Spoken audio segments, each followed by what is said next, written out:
बिहार में बदले राजनीतिक हालात का कितना असर उत्तर प्रदेश और बाकी के राज्यों में हो रहे चुनाव पर पड़ेगा, ये बात बेहतर तरीके से भारतीय जनता पार्टी जानती है। हालांकि बिहार में जिस तरह की बातें चल रही हैं उसमें जहां एक तरफ Bharatiya Janata party attacking mode में है, वहीं दूसरी तरफ वो अपने अब नेताओं को थोड़ा सा विराम देने और बयान पर लगाम लगाने की भी बात कर रही है। लेकिन इन सब में जो सबसे बड़ी बात हुई है वो ये है कि कहीं ना कहीं भारतीय जनता पार्टी एक बार फिर से अब अपनी तैयारियों में जुट गई है। आपको बता दें कि सुशील मोदी, ये नाम सुनते ही आपको सीधे नज़र आता होगा कि 13 तक और या कहा जाए तो 2020 तक जिस तरह से भारतीय जनता पार्टी के साथ सामंजस्य बिठा करके जदयू चलती रही है, उसके तह में, उसके कड़ी में, उसमें एंकर का काम कहीं ना कहीं सुशील मोदी ने किया था। लेकिन 2020 के चुनाव के बाद भारतीय जनता पार्टी ने अपना गेम प्लान बदला था। लेकिन बिना सुशील मोदी के नीतीश कुमार पर अंकुश रख पाना शायद भारतीय जनता पार्टी के लिए मुश्किल हो रहा था। लगातार 2020 के चुनाव परिणाम के बाद से ही भारतीय जनता पार्टी और नीतीश कुमार के संबंधों में खटास आ गई थी।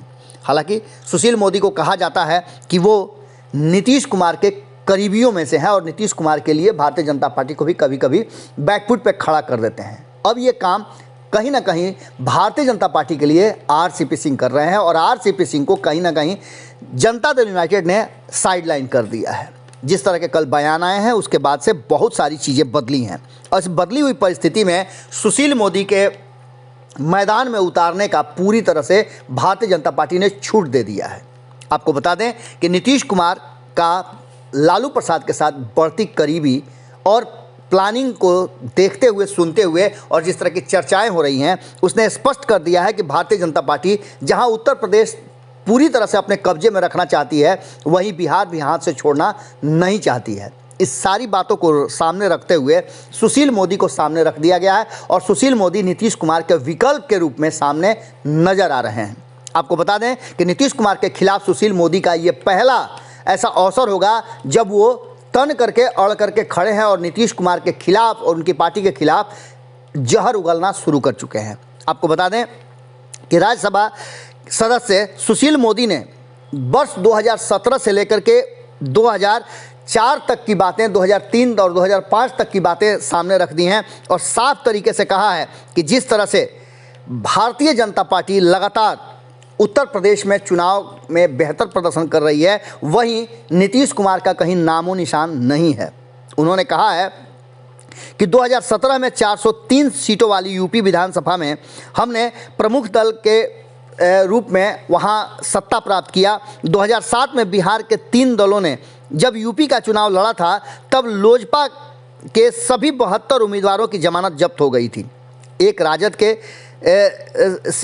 जो उम्मीदवार थे उनकी जमानत बच पाई थी, बाकी 16 में से सभी के जमानत जब्त हो गए थे। वहीं अगर जदयू की बात की जाए तो उसके 12 उम्मीदवार थे और 12 उम्मीदवारों में से सबके जमानत जब्त हो गए थे। उन्होंने आगे कहा है कि 2015 में बिहार विधानसभा चुनाव में पार्टी की सफलता पर राजद प्रमुख लालू प्रसाद इतरा रहे थे, लेकिन उसका नतीजा और परिणाम क्या हुआ?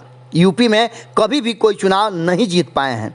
सीधी तौर पे उनका कहना यही है कि जिस तरह से जनता दल यूनाइटेड एक बार फिर से अपनी तैयारी कर रही है और उत्तर प्रदेश में अपना जोर आजमाइश कर रही है, हालांकि इसके पीछे जनता दल यूनाइटेड का तर्क दूसरा है और जनता दल यूनाइटेड 2024 के चुनाव की तैयारी कर रही है। ये बातें भारतीय जनता पार्टी सहित सभी घटक दल और सभी राजनीतिक दल जान गए हैं, क्योंकि भारतीय जनता पार्टी के सामने खड़ा होने के लिए उसे राष्ट्रीय दल की उपाधि चाहिए और इसके लिए नीतीश कुमार की पार्टी जदयू लगातार प्रयास कर रही है। और अरुणाचल प्रदेश में क्या कुछ हुआ आपको पता है, गोवा में चुनाव लड़ने जा रही है, मणिपुर में चुनाव लड़ने जा रही है और अन्य राज्यों में भी अपनी किस्मत आजमा रही है। वहीं आपको जैसा कि जानकारी मिला ही होगा कि उत्तर प्रदेश में भी उसने अपने उम्मीदवारों की घोषणा कर दी है। ये तब हुआ है जब भारतीय जनता पार्टी से उसके संबंध लगभग समाप्त हो गए हैं। अब ऐसी परिस्थिति में भारतीय जनता पार्टी के पास जो विकल्प नजर आया वो थे सुशील मोदी, जो पार्टी और पावर दोनों को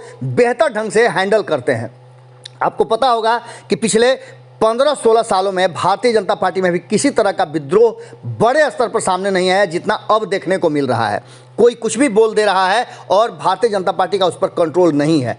ये बातें भारतीय जनता पार्टी के कई नेताओं ने भी कहा है कि सुशील मोदी के बिहार का कमान छूटते ही बिहार भाजपा तितर बितर हो गई है। अब ऐसी स्थिति में सुशील मोदी के हाथ में कमान देना और नीतीश कुमार के सामने खड़ा करना एक बड़े गेम प्लान का हिस्सा नजर आ रहा है। संभावना व्यक्त की जा रही है कि सुशील मोदी को भारतीय जनता पार्टी बिहार का मुख्यमंत्री घोषित करने से भी गुरेज नहीं करेगी अगर परिस्थितियां सामान्य होती हैं। इन सारी बातों को लेकर के सुशील मोदी वो गेम प्लानर जरूर है जो राष्ट्रीय जनता दल और जदयू दोनों के साथ बराबर दूरियां बना करके और बराबर दोस्ती भी रख सकते हैं। देखने वाली बात यह होगी कि सुशील मोदी को इस कमान मिलने के बाद क्या कुछ बदलाव होता है और किस तरह से नीतीश कुमार पर भारतीय जनता पार्टी सुशील मोदी के माध्यम से अंकुश लगा पाती है और उन्हें इधर उधर भटकने से रोक सकती है या फिर उन्हें बिहार के सीएम कुर्सी से बेदखल करके अपना आधिपत्य जमा सकती है। क्या होगा ये तो वक्त बताएगा, लेकिन जो चीज़ें सामने आ रही है उसमें एक बार फिर से सुशील मोदी की उपयोगिता भारतीय जनता पार्टी को नजर आ गई है। जुड़े रहिएगा भारत लाइव के साथ, खबरें लगातार जारी हैं। अगर ये वीडियो पसंद आई और वह बिहार के राजनीति और बिहारियत से सरोकार रखेनी तो सब्सक्राइब बटन दबा के चैनल के सब्सक्राइब कर ली। ओजे एगो घंटी बा, ओकरा बटन दबा देला से कुल सटीक और मारक खबर रुआ मुफ्त में मिल जाई। अगर रुआ पत्रकारिता के हमनी के नया प्रयोग में सहयोग कर चाहतानी तो ज्वाइन बटन दबा दी। पेटीएम नंबर नोट कर ली 9386816700। धन्यवाद।